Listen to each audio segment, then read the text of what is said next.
In this video, I'm gonna be surviving 300 days in Minecraft Bedrock Hardcore. I have a few goals that I want to achieve in these next 100 days. The first goal I have is to finish building my house. In the last episode, I constructed a pretty large building in my world, but I didn't quite have enough time to finish the interior, so that's what I'm gonna do today. After that, I want to build a gold farm. Gold farms are very easy to make on Bedrock, and they're insanely OP. Once I achieve this goal, I shouldn't ever have to worry about experience or mineral blocks for beacons anytime soon. Next up, I want to respawn and kill 19 more ender dragons so that I can unlock all of the end gateways. I want to build a huge panda next to my house to represent all of the cute pandas who have sadly despawned. Anyway, last but not least, the fifth goal I have for these 100 days is to completely destroy all of the obsidian pillars in the end. Why am I doing this, you may ask? Well, for fun, I guess? I don't know, don't question it. Real quick though, before we start, if you guys could consider leaving a like and also subscribing to the channel, I would really appreciate that, as we're getting very close to 10,000 subscribers. Anyway, with all of that said, let 300 days commence. And here we are, on day 201. It felt fantastic to be back in this world, so I decided to celebrate the start of this video by watching this cute panda sadly despawn. After taking a look at the building I had created in the last episode, it was time to get to work finishing this interior. So please enjoy this super fast building montage.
And by day 204, I had fully finished the interior of this house. So after watching this cute panda sadly despawn, I flew up into the sky to give you a good look at what I had constructed. The past version of me spent about 5 minutes walking around the entire house, trying to give you a detailed tour of the interior. But chances are you probably don't care that much, so I'll just speed this up for you. You'll be seeing the interior of this house for probably the rest of the series. There was a slight issue though. I technically had this really big wooden mansion, but because all of my stuff was stored in a chest monster outside, I technically hadn't moved in yet. To really call this place home, I needed to make a storage system. When I was deciding where to put this, ironically, the interior that I had just spent over an hour making didn't really have any good spots for it. So I decided to do the only logical thing and spend the next few days digging out a basement. Now this would be perfect for my storage system. Luckily, I already had haste from the beacons next to my house, so digging out this area didn't actually take too long. I tried making this weird spruce design mine to put my chests in, and I'm not gonna lie, I wasn't really a huge fan, but I decided to go with it for now. I'll probably change this in the next episode. Anyway, after a few days of just transporting my items, on day 218, I had finally moved in to my house. I quickly realized though that I was running extremely low on food. I literally had 2 pieces of bread to my name. Luckily though, I had a huge wheat farm in my farming area from the first episode that was ready to be harvested, and once it was harvested, I now had 2 stacks of food.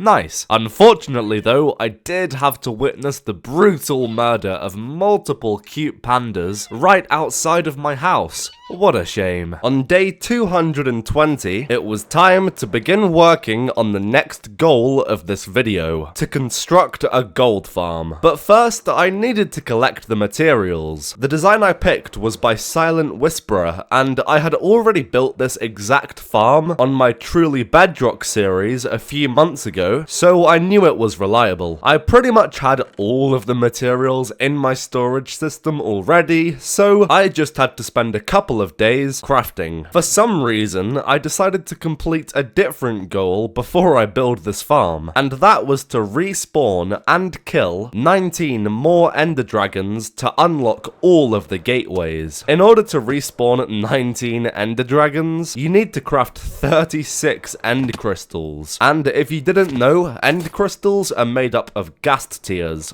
but I didn't have a single ghast tear to my name, so I had to spend day 223 flying around in the nether killing ghasts. But by day 224, with all of the crystals that I needed, it was time to start killing these ender dragons.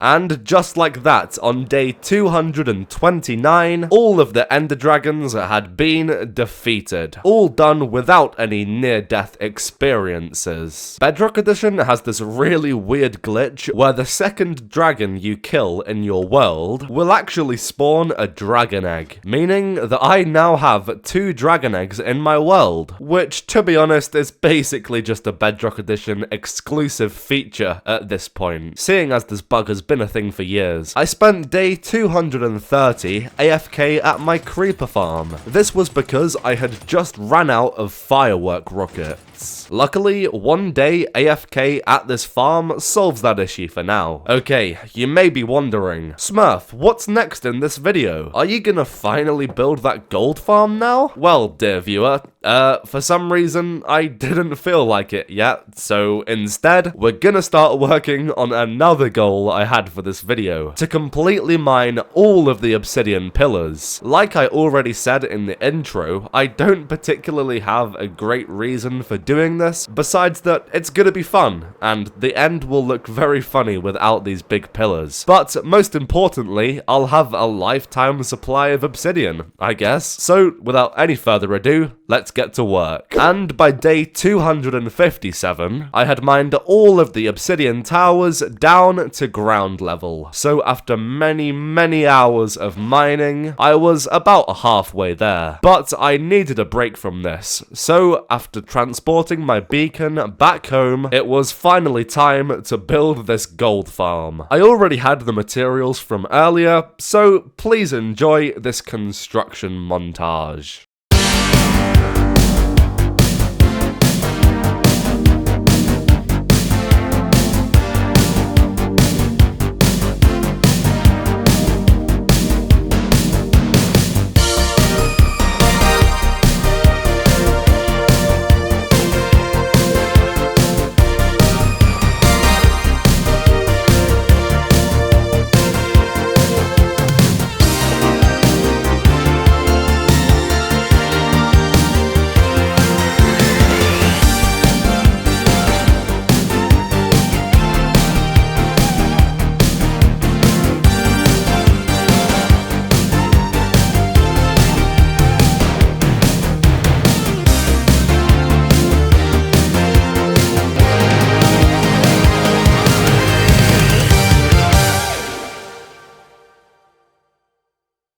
And on day 264, the gold farm was fully completed. If you're a Java player watching this and you're slightly confused, let me really quickly explain pretty much how this farm works. So in Bedrock Edition, there's actually a bug where if you light a nether portal, there's a chance of spawning a zombie pigman. So using some lava and some powdered snow, I have a fire tick system which lights the portals on and off super fast. Once the pigmen spawn, they drop down into the water streams and automatically get killed by some trident killers. All of the gold and rotten flesh goes directly into some storage, and the experience goes straight to me. This literally took me less than an hour to build, and it's actually one of the best XP farms in Bedrock, so I would thoroughly recommend building this in your world. I'll leave a link to Silent Whisperer's tutorial in the description. Anyway, due to the completion of this farm, I was in a fantastic mood. Well, that was until I saw these cute pandas sadly despawn. Wow.